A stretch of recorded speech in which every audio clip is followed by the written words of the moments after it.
Pokemon History with Professor Leek. Generation 2 introduced the item Apricorns. The primary method of obtaining apricorns is from apricorn trees.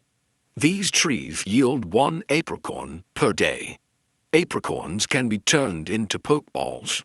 In Pokemon Gold, Silver, and Crystal, the player can give apricorns to Kurt and Azalea Town, who will have turned them into Pokeballs by the next day.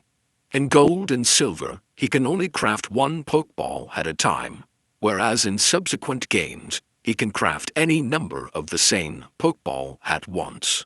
In Generation 4, and Pokemon Heart Gold and Soul Silver, apricorns are much more widely available. Locations that contained berry trees in Generation 2 now contain apricorn trees instead, sometimes with the number of trees also being increased. Green apricorns are by far the most common, appearing in 8 places, while white and red apricorns are the least common, each only appearing in 3 places. Kurt can make Pokeballs the same way that he did in Generation 2, except he can craft numerous balls at once.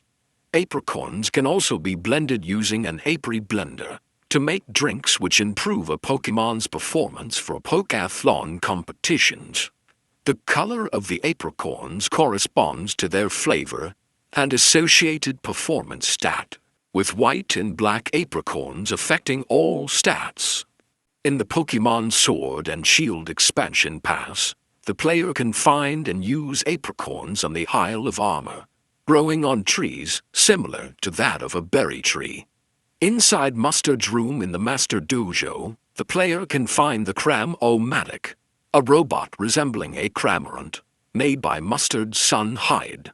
It can be fed 4 apricorns to create a random Pokeball from a selection determined by the combination of apricorns put in. In Pokemon Legends Arceus, with the game taking place in the past, all Pokeballs are crafted from brown apricorns. Several varieties of Pokeballs can be constructed by using additional or alternative materials, but all Pokeballs will use a brown apricorn. Some species of Pokemon and trees may also drop spoiled apricorns, a type of apricorn that cannot be used for crafting Pokeballs. Instead, they can be used to be thrown at wild Pokemon in an attempt to stun them. Spoiled apricorns are also an ingredient for crafting sticky globs, which may also be used to stun wild Pokemon quicker. According to the item's description, spoiled apricorns are typically half-eaten. Brown apricorns can be found growing on trees throughout the Hisui region. These apricorns can be retrieved by having a Pokemon bump the tree they grow in. The apricorns regrow quickly once the player has left the vicinity. Spoiled apricorns may also drop from these trees, in addition to being found by wild Pokemon. Like, comment, and subscribe.